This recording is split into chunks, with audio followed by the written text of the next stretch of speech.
Hello, everybody.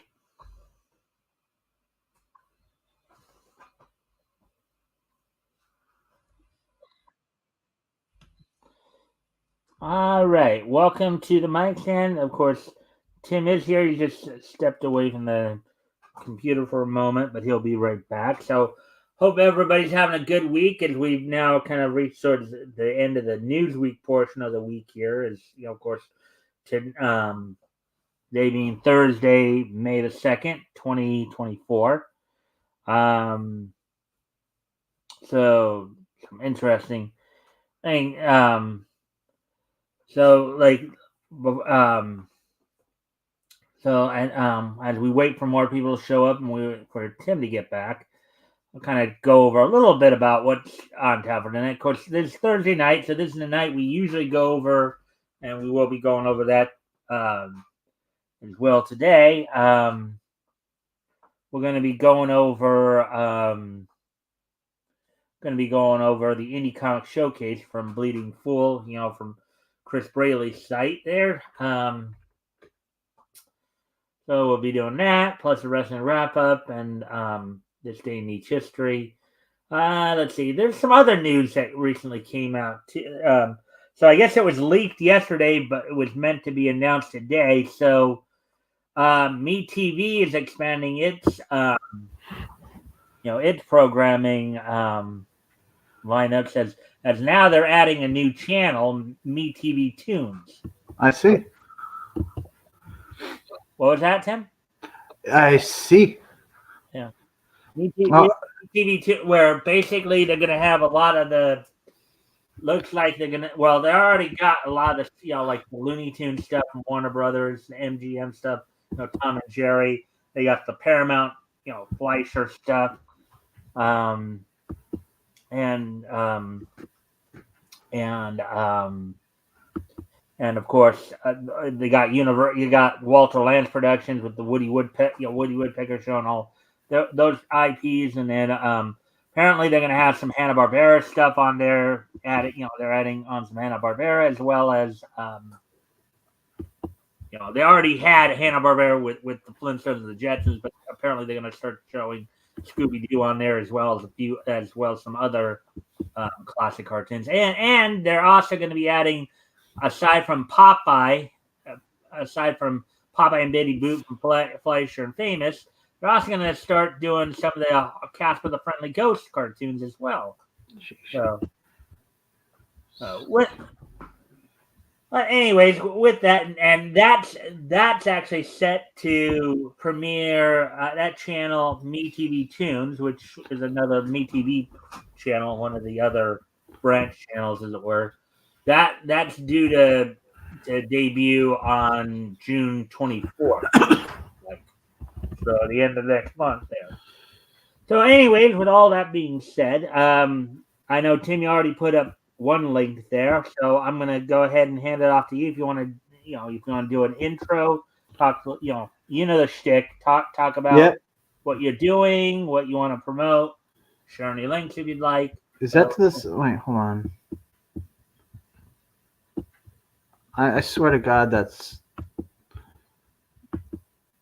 Go ahead. Anyway, my name's Tim Olson. I am the creator of Melvin. Yes, that's the link to Melvin 1. Okay. My Melvin 1 and 2 special editions are available on Walmart, Amazon, and Barnes and Noble.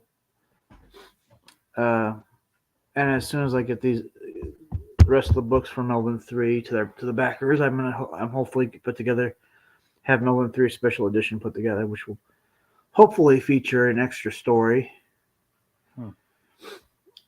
Yep. And Melvin number 4 is being worked on, and there are various other future projects in the work as we speak. I'm a busy guy. Yeah.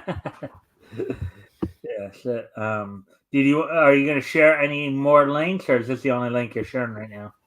I could share more. I mean, I don't have them queued up. I don't want to bog down your show while you're. So. Oh, wow. Well, okay. Well, I mean, if and when you want to, you're more than welcome to. Right. with if you're finished, then why don't we go ahead then and get into of course, the main topic, which is the Indie Comic Showcase. You ready, Tim? Yep. All right. So let me just go ahead and pull that up then.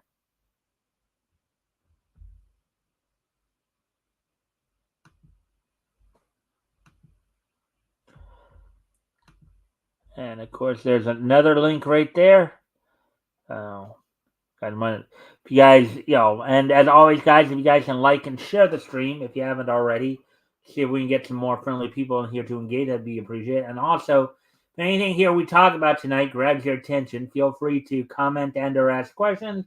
We'll try to answer the questions to the best of our ability.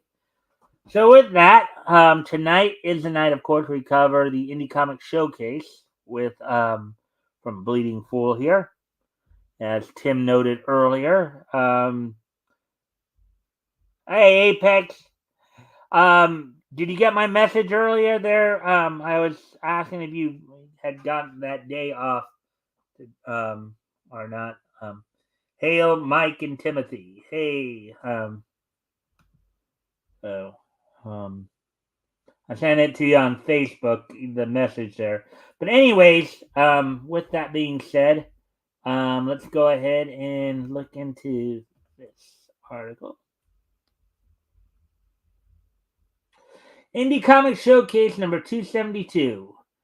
Heroic Tales, Something Extraordinary, and Between Demons and Angels 2. Article by Chris Braley, published yesterday, May 1st. So here we go. Let me just check to see if Apex responded. No, not yet. All right. Welcome back to another installment of Indie Comics Showcase, the weekly blog where we signal boost a few truly independent comics that are currently crowdfunding their projects, crowdsourcing their funding in some way, or just self-publishing on their own. Every little bit of support for these creators matters, from a single dollar pledge to the $25 bundle. And of course, the higher tiers are usually fun too. Even if you can't back a campaign or buy a book, you can share or tweet about these projects to your friends and followers. Or you can always check out our show here as we go over the article as well. So that's another source you can find the information at, if all else fails. All right. All right. All right.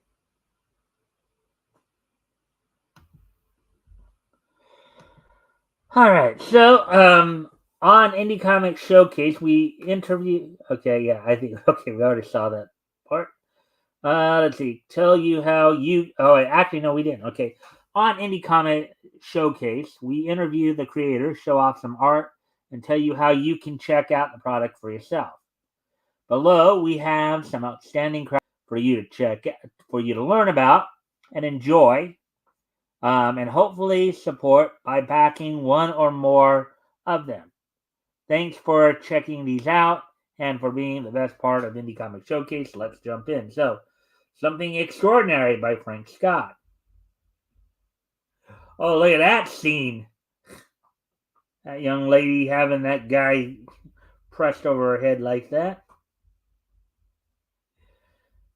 All right, so let me go grab the. Hold on. Go back up. Go back up. Look at all the other characters that's in the picture.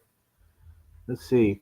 There's Pit, Omni Man, Spawn, and I think that's one of the characters from like the Guardians of the Galaxy, probably. Yeah, well, let me go. So. Thinking highly of your own character. Well, this is from the group Extraordinary Comics Group. So. Oh yeah, Gladiator defeated by Mary Sue. With that, Let me just go back up to the title so I can see this. Okay, Something Extraordinary by Frank Scott.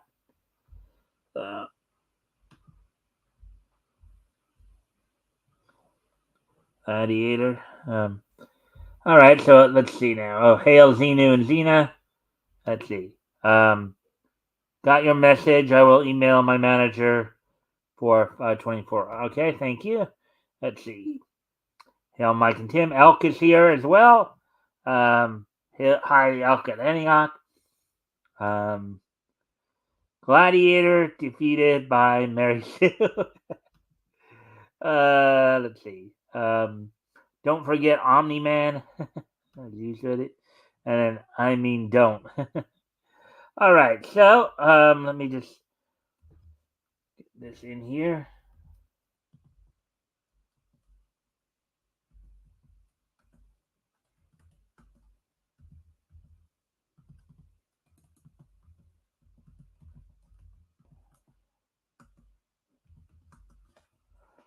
Here's a link to this one if you guys want to check it out.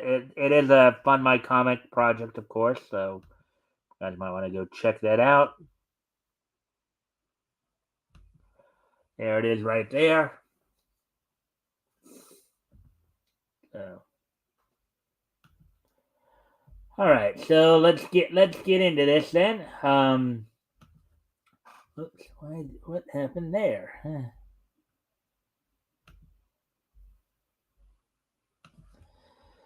All right, Something Extraordinary by Frank Scott. All right, so Chris Braley, welcome to Indie Comics Showcase this week, Frank. What's the elevator pitch for Something Extraordinary? Frank Scott. It's an old school anthology covering different eras along with 2 original stories by comics legend and 2-time Eisner Award winner Mike Baron. Wow, we've been seeing a lot of Mike Baron this week. His latest project just came out yesterday. Rick and I were talking about that. So he's been quite a busy beaver of late here. All the stories within are all ages friendly. All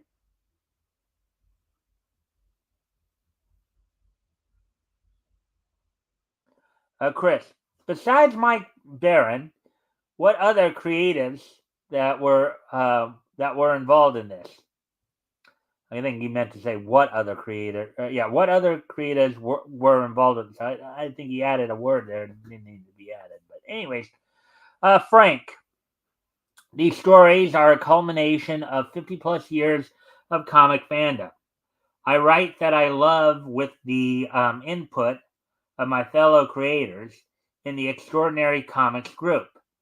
Kevin Burge, Danielle Dan Brenus Spinzani, Dave Mowry, Doug Curtis, and Addie Kidd. Kevin Burge is my right hand, creatively speaking, when plotting the history of the universe.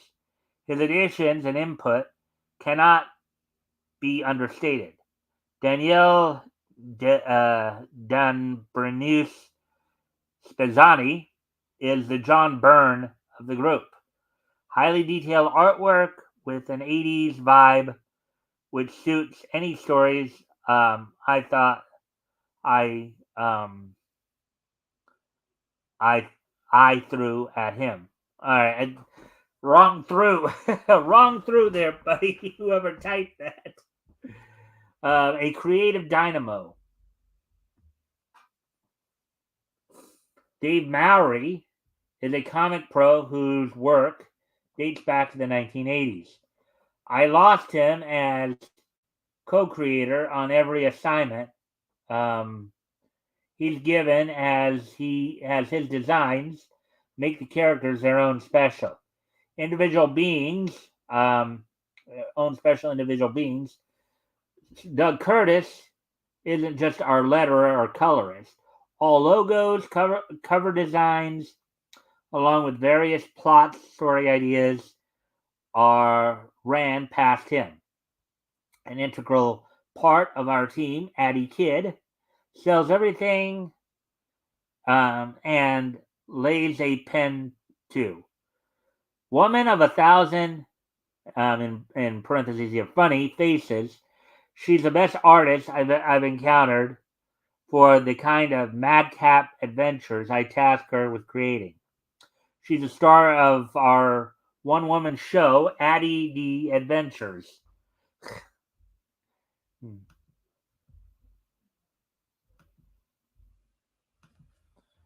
Finally, I'd be remiss not thanking my friend Mike Barron once again. Allowing me to utilize his character, the Wombat, would be gift enough.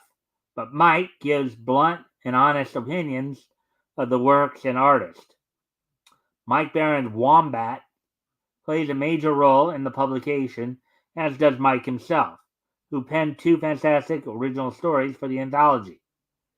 2 of Mike's scripts included I Don't See How We Can Lose. That. I wonder if that's a wombat right there. I don't know.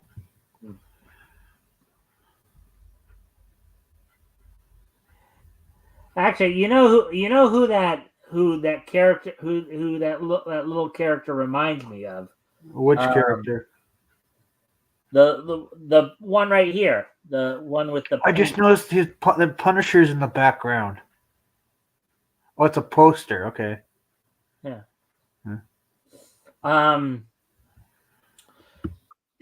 This character kind of reminds me of Ambush Bug from DC. I agree with Apex.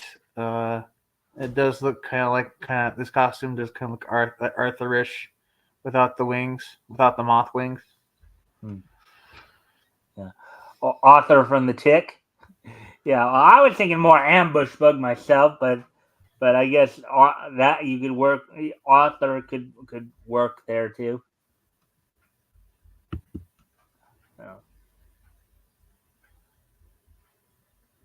So as we move along here, Chris, how far along is this anthology? Frank, the book is ready to go to press and be in the reader's hands on its listed release date. Working with my team is like a day at the beach. I drown them in material, then they save me like a pack of Hasselhoff.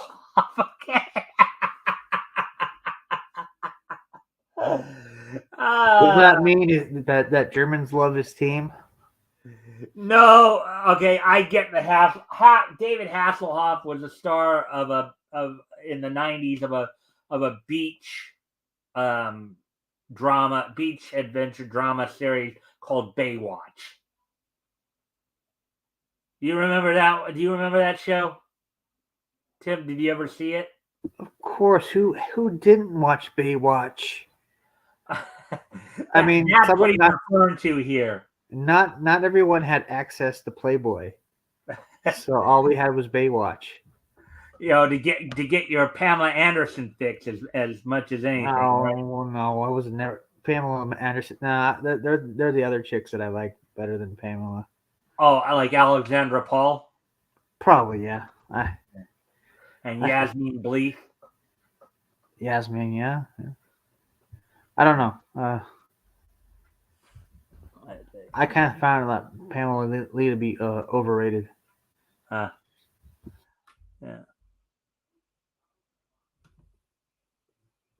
Let's see. Rabbit Boy. Baywatch.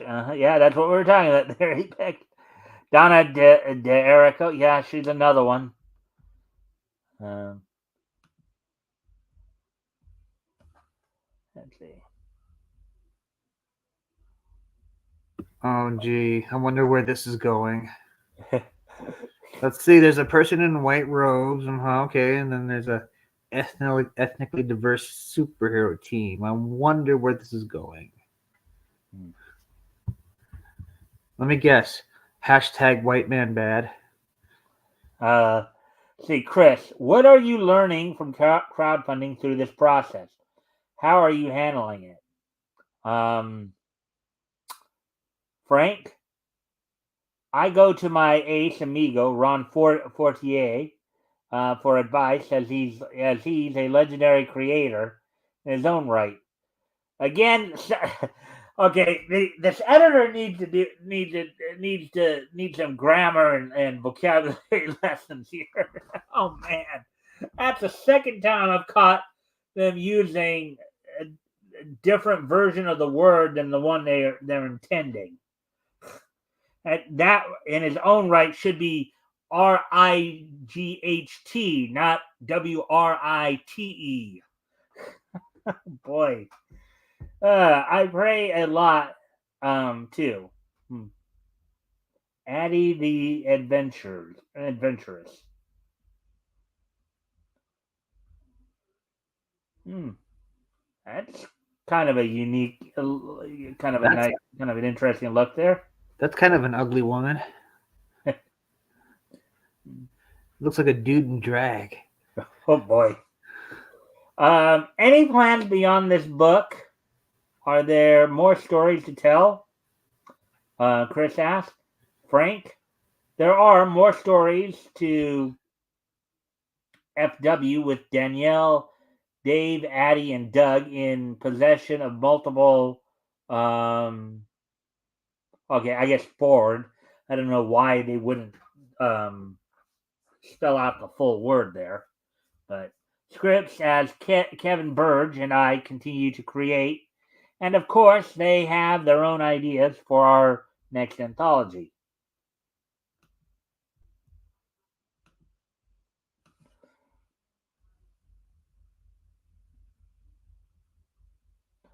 There's a pixelated look there. I wonder what that's supposed to do. I have no idea. Chris, since you're crowdfunding, are you offering any special perks to backers? Frank, we're working on designs for fun stuff, prints, posters, stickers, T-shirts, and some standard autograph swag. Um, I think variant covers are dead, but we'll add those though if fans want them. We have the best artists in the indie world after all. Well, I'm not completely sure if they're going the SJW route though for this. I'll just scroll up to the guy in the white robe with the pointy white hooded hat, and then of course right there is the ethnically diverse team. I wonder what they're going for with that one. Yeah, I get you, but if they're Even look borrowing at some character, the logo on the guy's wife beater shirt. How ironic, he's wearing a wife beater. It's yeah. the BLM logo. Well, you know something though, Tim. I know you're thinking that maybe this is them trying to push an SJW, but then again, if this is supposed to be a parody comic, right? Oh, is that what that is? Maybe, if they're going more with a parody idea here, and I just thought of this too, because the thing is, I don't know if they would be pro SJW here, because I know for a fact if they got Mike Barron on the project here, Right, yeah. But Mike Barron's not an SJW. Okay? I kind of feel like that's been done before on Adult Swim. I think they had a cartoon called the Minority Team. Mm-hmm. And it was done like in a Jack Kirby style animation. Yeah. But again, this could be more of a parody comic too. In other words, I don't think they're trying to sit there and push the SJW agenda. It's more like, was there a summary of the story? Huh? We don't even know the story. They didn't even mention the story, I don't think. If it's a parody comic, is there really that much of a story to it? Did they say it was a parody comic? They haven't said it's a parody comic. I'm just theorizing that that's a possibility. Yeah. So, good point there. But yes, anyway, Mike is very based. Oh, who's very based? Yeah. Oh, Mike Barron. Yeah. Well, we all know that.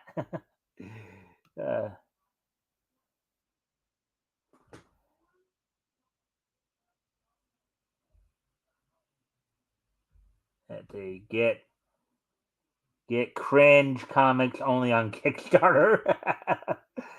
uh, this comic is cringe.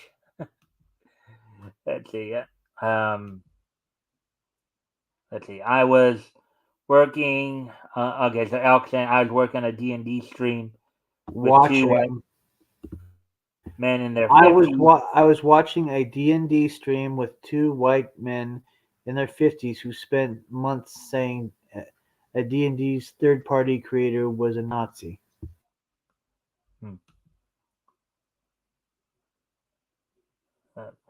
Things were rather confusing.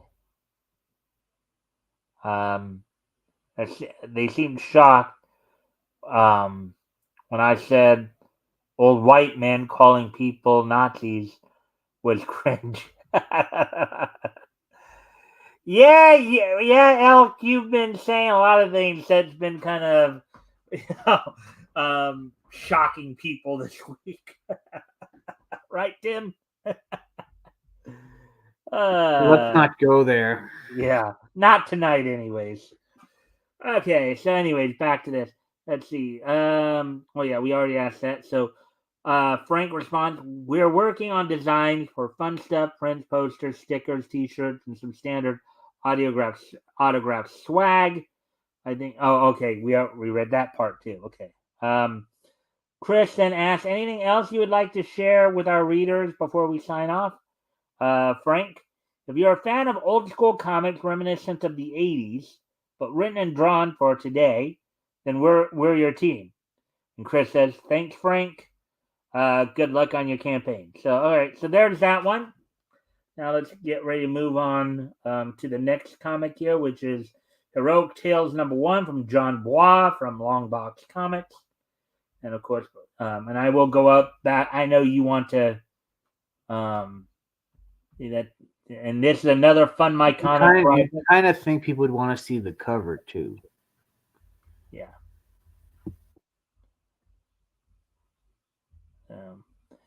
Anyways, let me so I can grab the link here.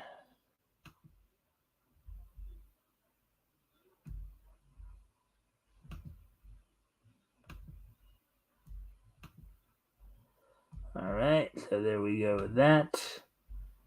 All right, so and then I'm gonna go back up just for a moment, just to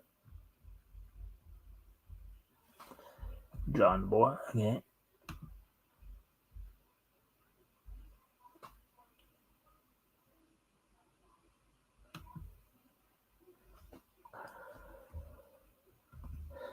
All right, what am I doing? Wrong thing, right?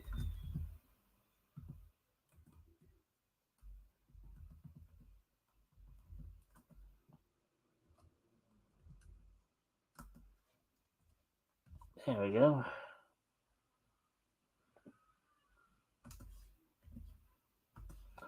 All right, and here's the link to that particular.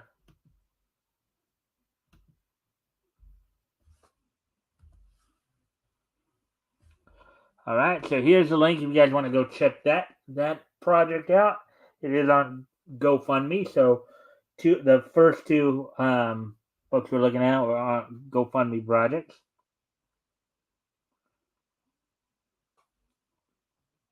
All right.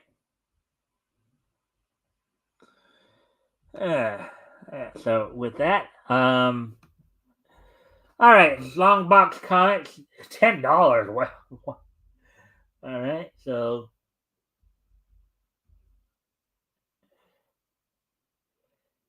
that guy looks like maybe a more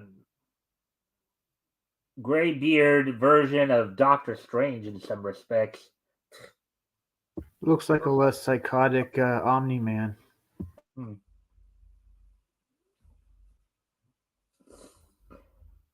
Featuring the Patriarch. Oh boy. Oh boy. Now that's funny. Yeah.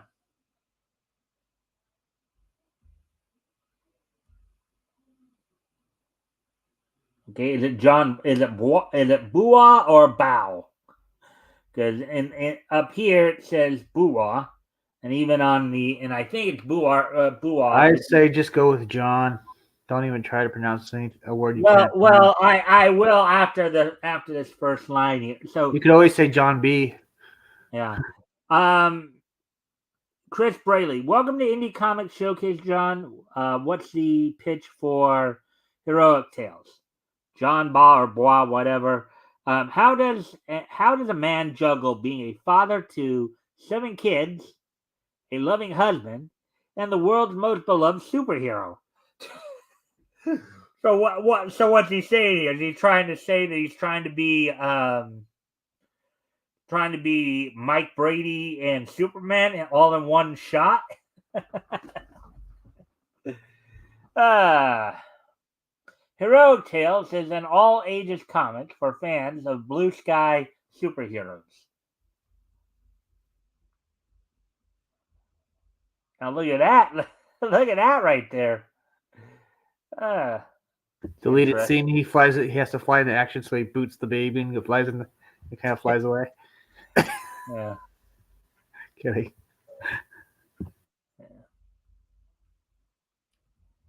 Of course, there's I guess his family right there. I think it's supposed to be like an attempt at portraying males in a positive light instead of as villains. Yeah. Chris, where does this idea come from, and led you to your decision to self-publish? John, the idea came from me realizing that fathers seem to get the short stick in modern comics. Rather than complain, I would make my own comic. Bravo, sir. Bravo. Yep. That we need more of that too. You know. Yeah, don't be a little bitch about it. Just go make your own book. Yeah. Unlike a lot of SJWs. Yep. I dare him to put a copy of that in some like feminist event. That'd be hilarious. You challenge him to what? I would dare him to find some event for feminists, and then put a bunch of those there. Kind of start handing them out, or like just kind of leaving them there to take for free. Yeah. That'd be hilarious. Yeah. So, anyways, continue on here. So, Chris, what's your experience with comics? John, I've been a comic fanatic since 1974. I've been a role player since 1984. This comic comes out of my love for both hobbies.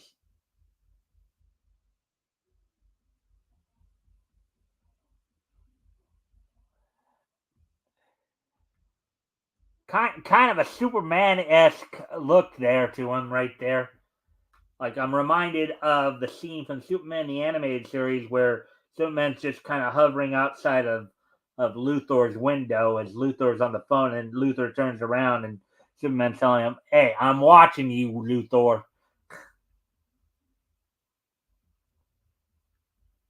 Chris, talk about your creative team a bit. Who's working on this?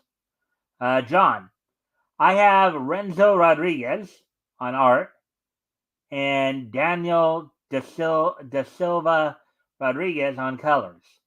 I also have a backup by Ron Mosicki and Oscar Carrena. Letters are by Bill Williams. Issue 1 is almost done. It just needs to be lettered. And we are starting issue 2. So I guess he planned on making this a series, then it would appear. Chris, what are you learning about self-publishing through this process? John, I've learned how hard it is. I started with nothing but enthusiasm. Every step of the way, others have been more than helpful. I've been talking with comic creators for a few years now, and they each have have given a bit of help. I think they should have added an end there, said give there, but I interjected the end there in the reading. Chris, is this a continuing story? John, each issue is a standalone story, so no leaving people hanging. I have a full works of characters um, I wish to explore. So each issue may have a new hero, but we will get back to everyone when the team forms. Hmm. Sounds like he's kind of got an idea for building this. I guess the long box comics universe there, with his own superhero team and his own set of superheroes. Hmm. And doesn't that guy look kind of like a bit of a traditional mafioso right there, just Yep. with a bunch of women at his side? The PMS crew. The Pacific Mobster Syndicate.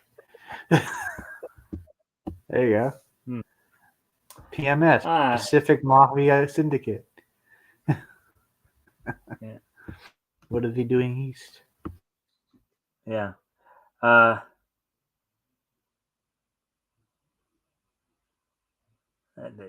uh, and Elk has an interesting thing. The villain team is his wife and her divorce lawyer. Big, okay. Oh boy. What is what is the villain? Colossal female dog. Anyways, so Kristen asks, any special features of the campaign you'd like to mention before we sign off? John, it has a variant cover by Pat Broderick. I also have trading cards being made up for stretch goals. Oh, also a cool print glass. Um, let's see. Give this comic a chance. It's made with the utmost love of comics and made by the most talented and enthusiastic people. Um, Chris, great. We're rooting for you, John. All right, so there we go. And then now the third, and I think we actually did hit upon the first volume on this as well. Between Demons and Angels, Volume 2 by Kurt Parker. So let me go grab the interesting iconography right there. And Fun My Comic this week is 3 for 3.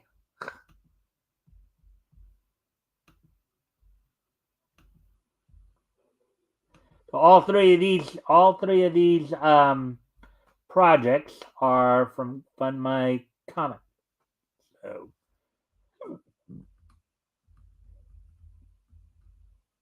some interesting iconography right there.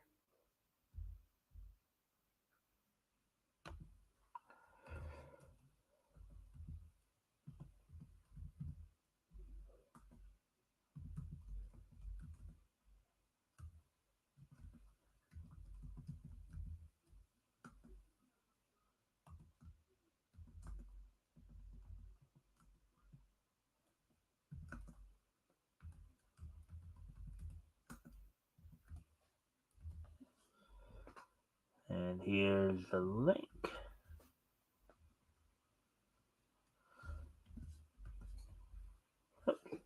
Why did I do that?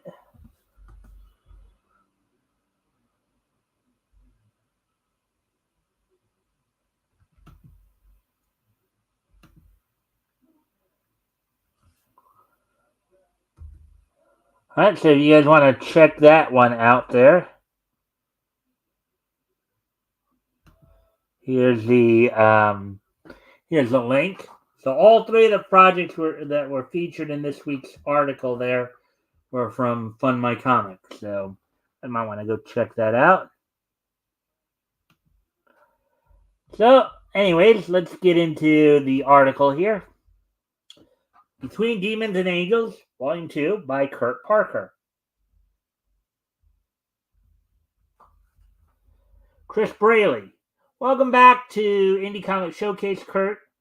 Get us caught up on the series so far. Kurt Parker. It's a group of angelic warriors walking the earth searching for demonic agents. Angelic warriors for demonic agents, all right? Hidden within the corrupt ruling elite, volume 2 of this series, will be 48 pages and full color.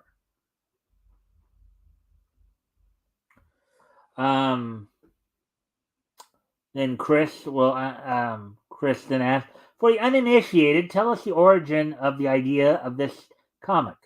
Kurt, back in 2005, the idea first hit me. What is the really dark side of fantasy? With demons and powerful creatures and individuals existing in a world, there would probably be a vast amount of extremely diabolical schemes and events occurring. There would have been an equal force of light and good to retain the balance of good versus evil. Or eventually, the evil forces would completely consume the world. It's probably not a good thing to have to think about, right?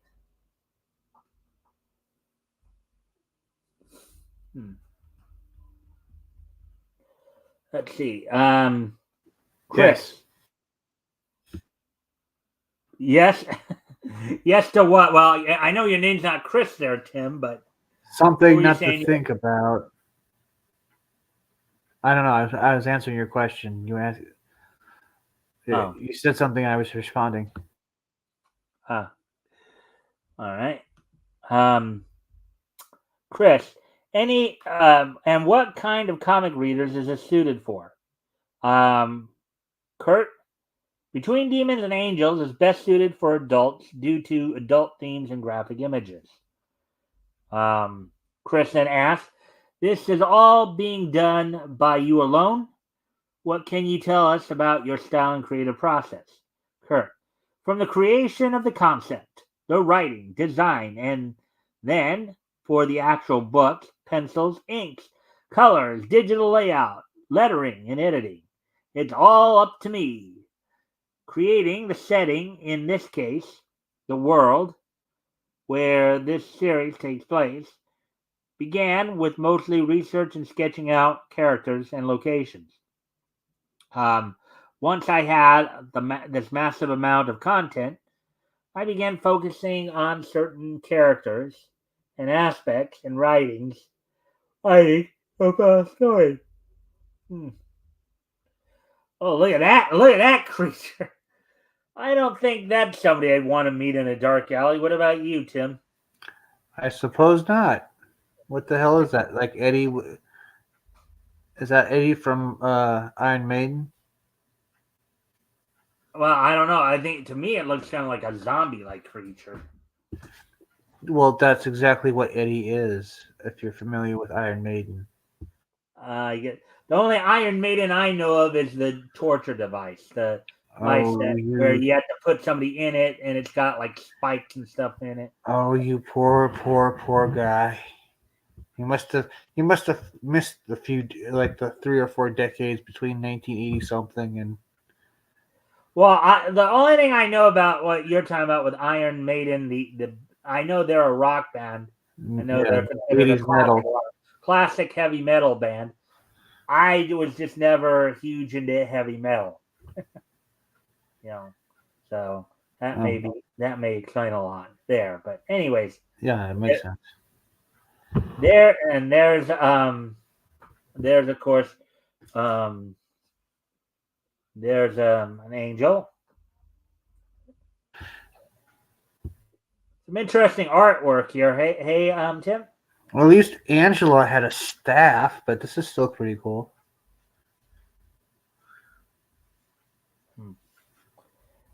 Chris, how far along is this volume? Will there be more? Kurt, volume 2 is over half complete. 28 out of 48 pages finished. I'm working on the remaining 20 pages daily and nightly, in parentheses there.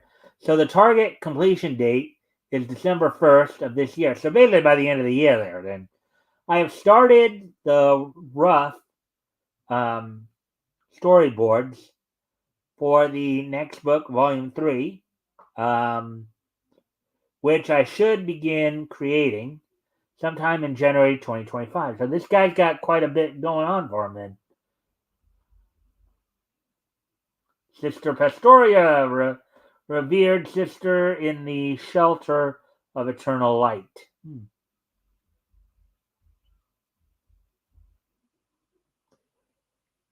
She's got what looks like when a sinner comes along, you must whip it good. little Devo action going there, huh? There, Tim. Oh, you know who Devo is. Good for you. Yeah. Good. Well, they had those very interesting hats they wore. Yes. And I've seen that video a few times. You must whip it. Come around. You must whip it.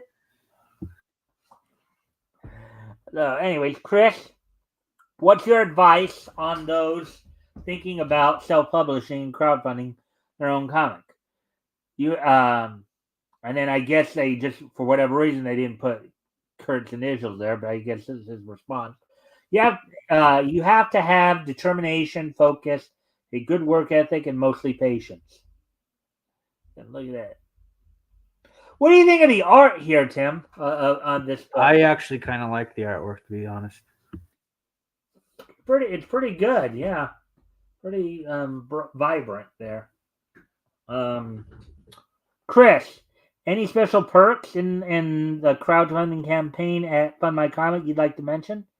Kurt, the first 10 backers will receive an 8.5 by 11 color cardstock print of one of the primary villains, a succubus, with their order. In this campaign, I'm introducing our trading cards for the stretch goal. I have a total of 10 trading cards, complete and ready to print.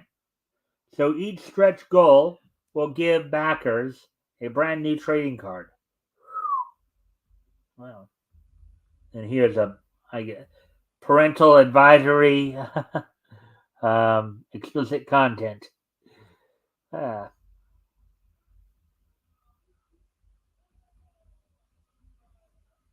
Let's see. Chris and sounds great, Kurt. Good luck on the campaign. Anything else you'd like to mention to our readers before we wrap this up? Kurt then replies, I look forward to hearing reviews from those backing this project once they receive Volume 2, and my thanks in advance. Chris, thanks. Come back when Volume 3 is ready to launch. There we go. So, that's it for this installment. If you're a creator ramping up your own campaign or have a comic available for purchase online, and you want to be featured in our weekly column, click here. And follow Indie Comics Showcase on Twitter at Indie Comics, and reach out to them for more eyes on your crowdfunding comic project. Till next time, support Indie Comics. Oh, there we go. So, what did you think of tonight's selections, there, Tim? The last one was better. The last one was the one you liked the most. Yes, for some reason I just got the art still kind of reminded. I kept thinking back to there was that Wildcat character Warblade that had a mini series. Mm-hmm. The art still kind of reminded me of that, and then I kept thinking about Angela for some reason. She had a mini series too. She was that angel that hunted Hellspawn. All right. Yeah. So okay. So the last one, Demons and Angel, between Demons and Angels, one that was your that's the one you like the most. Yep. Which one? Well, they kind of to draw comparisons. Which one was the one you liked the least? Hard to say. The second one was a little confusing because it's like, are you taking? Are they taking the piss out of something, or are they being serious? And I forgot what the first one was. I'll go. So the last one was between demons and angels. Actually, I can even just scroll up here. The first one. Yeah. Okay. So the first one. First one was Something Extraordinary from Extraordinary Comics Group. Oh. That's the one that had the character that we were comparing to, like Arthur the Tick, and Oh, right. And like the second one was the Patriarch. well, the hero was the patriarch. Yeah, Yeah. and Yeah. it was trying That to was balance okay. fatherhood. In fact, he was the one that I had said. He was the one that I said. I was drawing comparisons. What were they trying to do? Combine Mike Brady and Superman? Yeah, that one was okay, although it's just the idea of like putting like a Mary Sue or you know like something like that. I don't know what you'd call the male version of a Mary Sue, but you want your characters to have challenges, hurdles, and flaws, so they're a little bit more relatable. Maybe Heroic Tales 1 is the Yeah, was the Heroic second. Tales one. So I mean, hopefully it's not that. You don't want your character to be able to easily overpower and thwart the villains. You want the villains to give them a little bit of a you know challenge. That's the main reason why I kind of think that when you do that thing on Fridays. That's the thing I always think. Oh yeah, he, he easily defeated the villains with no trouble at all. I mean, like a small minimum of trouble. It makes the story boring. Well, but that's probably what they were wanting more back in the golden age. I mean, I guess so. I mean, I'm not from like the 30s, so right. that's So, just how I see it. well, I figured they needed something to something to aspire to, as they were coming out of depression and all that. So, Yeah. Well. well, was maybe not like it is today. So, Yeah. um, Well, I mean, like I sent you a clip. Like for the longest time in the golden age of TV, they weren't even allowed to show pregnant women, yeah. and Well, that's yeah, and I stupid. know that because it's like, well, even on card, I mean, whether it was sitcoms or even animated sitcoms, you had a number, everything from, as you said, I Love Lucy to the Dick Van Dyke Show to, Yeah. um, throughout the 50s and 60s there, They were wanting to replace. even on cartoons like even on animated series like the Flintstones, right, where they're married and yet they still have to sleep in separate beds. Yeah. Well, then you also had like the studio didn't want her to replace her husband in the show, and the only reason why he ended up being on the show is she said, "Well, then I walk." Yeah. They didn't want to show a mixed couple on TV. Mm. Yep, and so I Love Lucy. Lucy actually broke two of the rules. They showed she was pregnant, visibly pregnant, and they were a mixed couple. Mm-hmm. And of course, you had a biracial kid in that too, coming Yeah, out.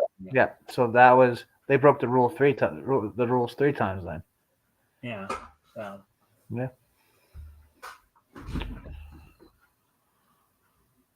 that is true. Elk. The art form was lacking in all the key elements that make stories truly great. They were just throwing stuff against the wall, see what would stick. Mm-hmm. Well, some of that stuff did stick for a while because, like, Yeah, a lot of those comics did last throughout the 40s. You know, I don't think it was taken serious. I think there's a reason why it wasn't taken seriously yet. That's why a lot of artists and writers in those days were either uncredited or they didn't use their real names mostly. oh, I know that. Well, yeah, and there are some other reasons than that. Because I know, for example, Will Eisner used a number of different aliases, pseudonyms. Because he wrote a lot of stuff there. There's a lot of the lesser known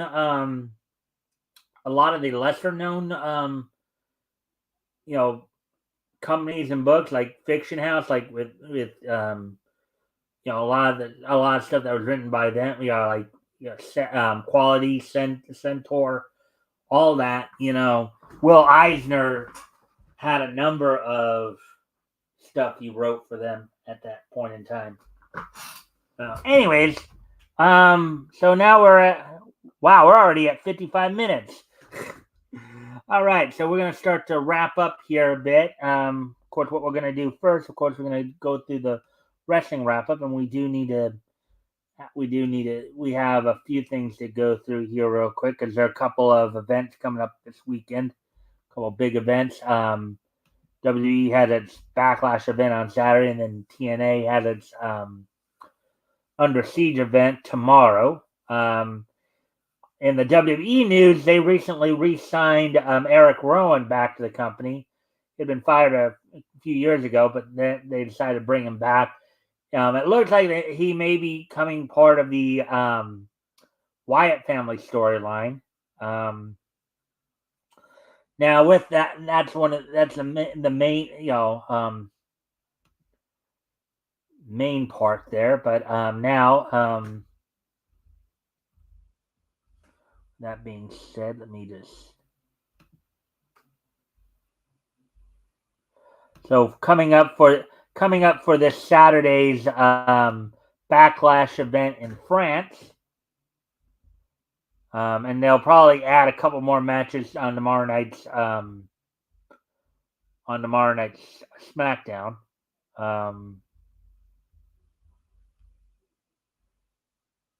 Let's find it. Let's see. So tomorrow night's SmackDown and the Backlash event on Saturday will both be from Decines Charpieu, France.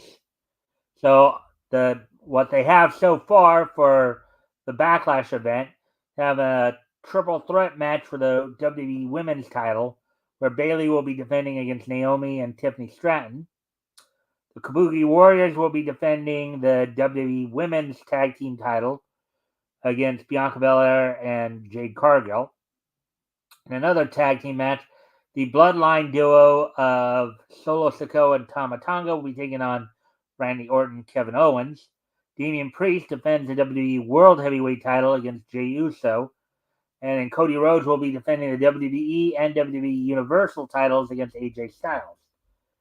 Now, with that, leading into Saturday's event, of course, SmackDown, the Go Home SmackDown, will have on there, you have a couple matches already signed.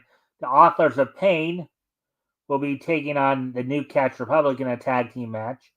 And then for the WWE Tag Team titles, A-Town Down Under of Austin Theory and Grayson Waller will be taking on the Street Profits of Angelo Dawkins and Montez Ford. So that's all I got for the WWE news for you. Now on last night's Dynamite from AEW, a few things kind of happened as they did announce who Swerve Strickland will next be facing and defending the AEW World title. And it'll be Christian Cage will be getting a title shot for the AEW World title against Swerve Strickland. Now, as for the matches last night, here are the results of the matches from last night. And Kenny Omega also made his return to AEW last night as well, coming back from his bout with diverticulitis. Now, I don't know if he's been cleared yet to wrestle, but in the matches, Adam Copeland retained the TNT title in a match against House of Black member Buddy Matthews. Samoa Joe, coming off of his world title loss to Swerve Strickland, defeated Isaiah Cassidy of Private Party in just under 3.5 minutes. With the help of Big Bill, Chris Jericho defeated Katsuyori Shibata and retained the FTW title in a FTW rules match.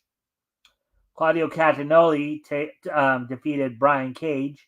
And in the main event of the evening, Serena Deeb further solidified her claim as a top contender to Toni Storm's women's world title by defeating Mariah May. So, and finally, talking about TNA now.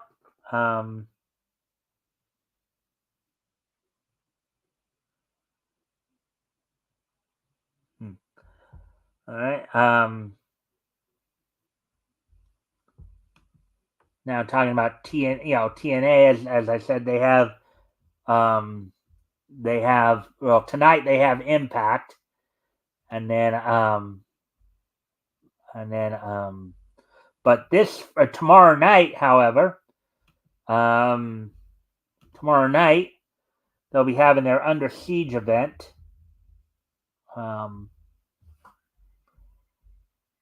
At Under Siege tomorrow night, will include Frankie Kazarian and Steve Macklin teaming up to take on Josh Alexander and Eric Young. In a mixed tag team match, Cone and Steph DeLander will take on Knockouts champion Jordan Grace and PCO. In a six-man tag match, the System of TNA World Champion Moose and TNA World Tag Team Champions Eddie Edwards and Brian Myers will be taking on the threesome of Matt Hardy and Speedball Mountain of Speedball Mike Bailey and Mustache Mountain Trent Seven. Hammerstone takes on Jake Something in a match for the TNA Knockouts World Tag Team titles. Spitfire will be defending against Alicia Edwards and Masha Slamovich, and then Mustafa Ali still will be defending the X Division title against an opponent as yet to be named. And on the countdown to Under Siege, the pre-show event, let's see if they have any. In a six-man tag, the FBI, the new FBI, led by Little Guido, with Zach Clayton and Ray Jazz, will be in action. Their opponents still have yet to be named. So, and on tonight's Impact, the Go Home Impact before Go Home Impact before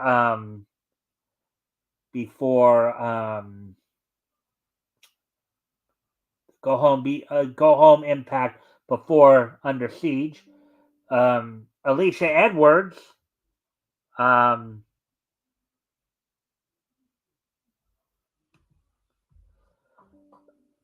Edwards will be taking on Danny Luna in a singles match.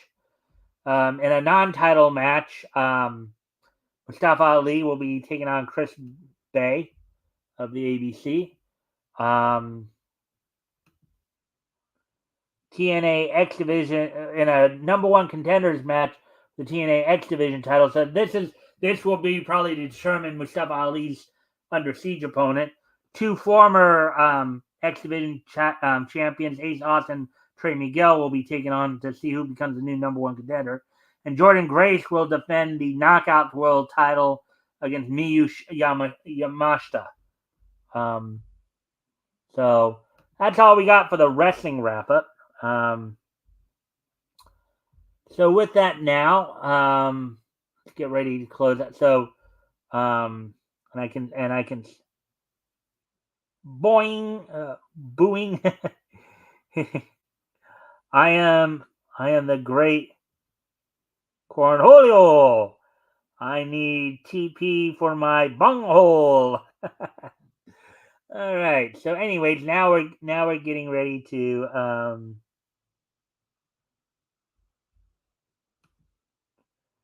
things you don't want to hear while losing a wrestling match.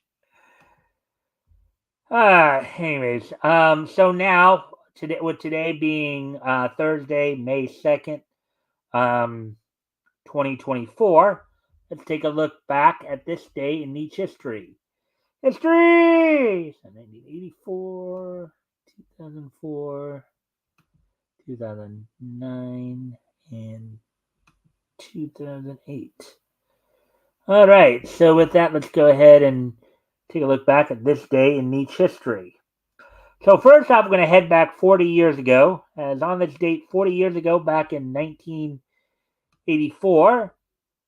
On this date, back in 1984,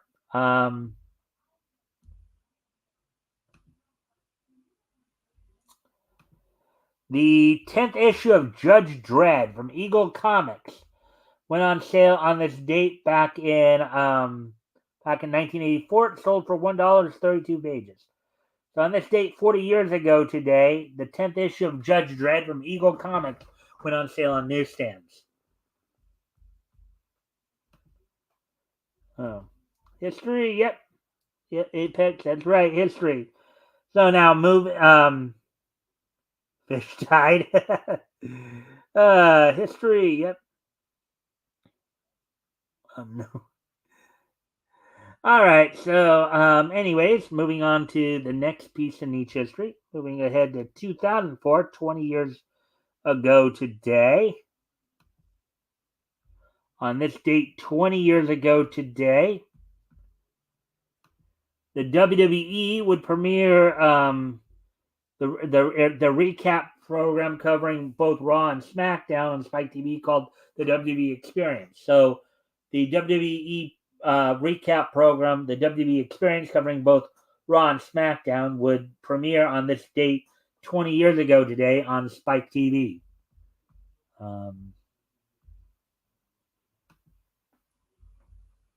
So now getting ready to move on to the next piece of getting ready to move on to the next piece of niche history there. Moving ahead to 2008, which was 16 years ago today. On this date, 16 years ago today, the original net animation Candy Boy nonchalant talk of the Captain Twin Sister of the certain twin sisters in daily life was released by AIC on this date in 2008. So on this date in 2008, the original AIC's original net animation Candy Boy nonchalant talk of the certain twin sisters in daily life was released on this date back in 2008, 16 years ago today.